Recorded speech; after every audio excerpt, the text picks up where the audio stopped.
আসলে যে কোনো মানুষ যখন জন্মগ্রহণ করে ছোটোবেলা তাদের স্বপ্ন থাকে যে ছোটোবেলা আসলে কোনো চিন্তা করে না, কিন্তু যখনই 18 বছর 20 বছর 22 বছর হয় তখনই রঙিন স্বপ্নে বিভোর থাকে, কিন্তু স্বপ্ন তখন ভঙ্গ হয় যখন কর্ম না থাকে।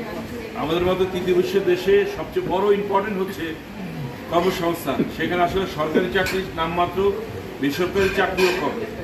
তাই ডক্টর আমাদের ইকবাল বাহার স্যার, যিনি এই যে নিজেকে বলার মতো গর্ব ফাউন্ডেশন তৈরি করেছে, এটা একটা অসাধারণ কাজ।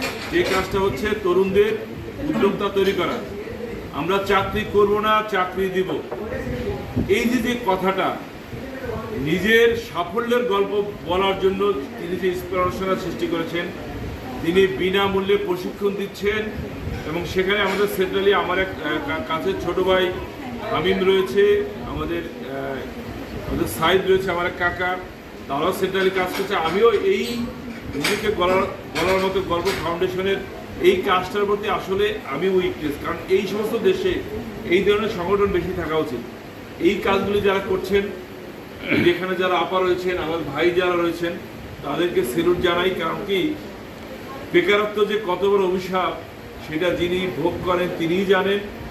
তাই এই ধরনের উদ্দীপক সংগঠনের মাধ্যমে বেকারত্ব শেষ হয়ে যাক, উদ্যোক্তা তৈরি হোক, চাকরি করার চেষ্টা না করে চাকরি দেওয়ার মানসিকতা তৈরি করুক, স্বাবলম্বী হোক। এই কথা বলে আমি আমার কথা শেষ করছি।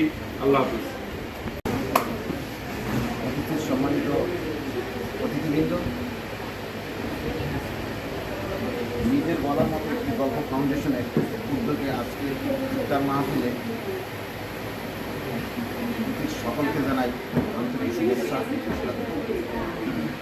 আসলে নিজেদের বলার মতো গল্প ফাউন্ডেশন একটা আলাদা ধরনের প্রতিষ্ঠান, যেটা উদ্যোক্তা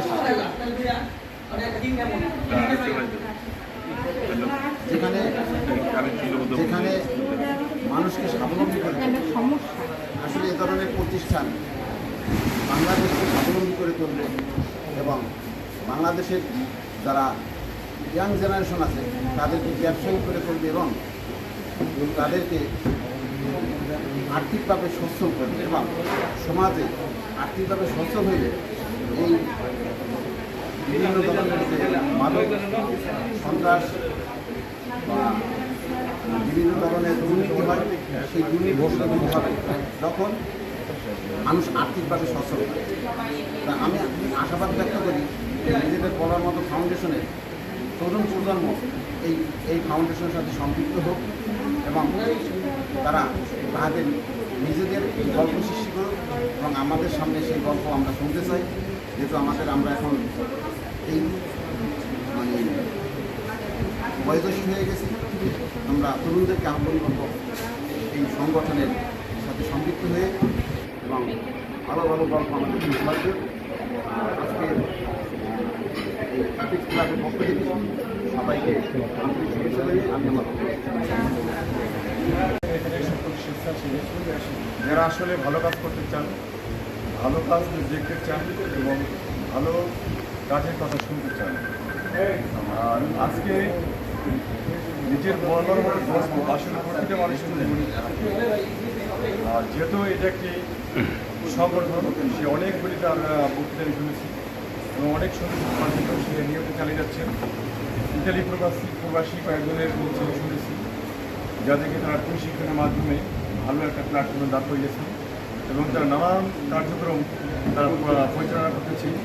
এবং আমি অনেক শুনেছি যে তাদের মধ্যেই যে দেখা যায় একটা ভুটানের ব্যবসায়ী, এরকমই শুনেছি যে এই প্ল্যাটফর্মের মাধ্যমে সে 10 জনকে ছড়িয়ে দিচ্ছেন যে ভুটান বিজনেস করে তার কাছ থেকে অন্য বিজনেসম্যানরা ভুটানটা কিনে, যে পোশাক তৈরি করে তার কাছ থেকে সে পোশাক কিনে, এইভাবে এক একজনের ক্ষেত্রে কাজ করে তাদেরকে সহযোগিতা করে থাকে, তাদের সংগঠনের সহযোগিতা পেতে তারা অনেক দূর এইভাবে এগিয়ে যাচ্ছে। আজকে শারীরিক অসুস্থতার কারণে আমি বেশি কথা বলতে পারতেছি না, বলতে ইচ্ছা করতেছিলাম। সবাই যেন শুভকামনা, সবাই ভালো থাকবেন।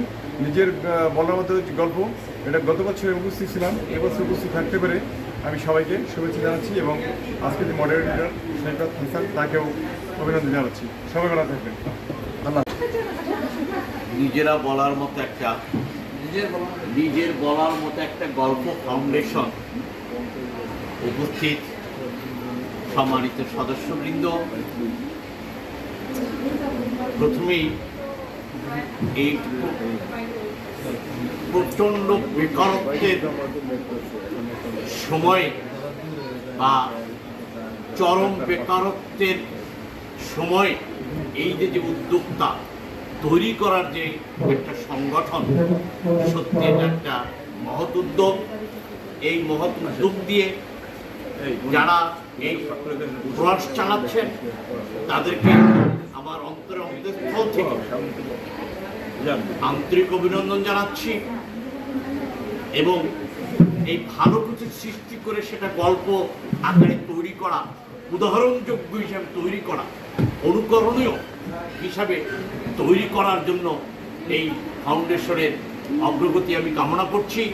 আগামীতে যেন আরও বেশি বেশি করে শুনতে পারি যে এই ফাউন্ডেশনের পক্ষ থেকে অমুক জিনিসটা উদ্যোগ নিয়ে অমুক ব্যবসাটা করেছেন, অমুক একটা পণ্য উদ্ভাবন করেছেন বা একটা পণ্য প্রচলন করেছেন, যেটা আমাদের সকলের জন্য উপকার বয়ে নিয়ে আসবে। আজই আমি এই সংগঠনের উত্তরোত্তর সমৃদ্ধি কামনা করে আগামীতে বলার মতো কিছু উদাহরণ সৃষ্টি করুক এই প্রত্যাশা রেখে সকলকে ধন্যবাদ দিয়ে আমার বক্তব্য শেষ। ধন্যবাদ।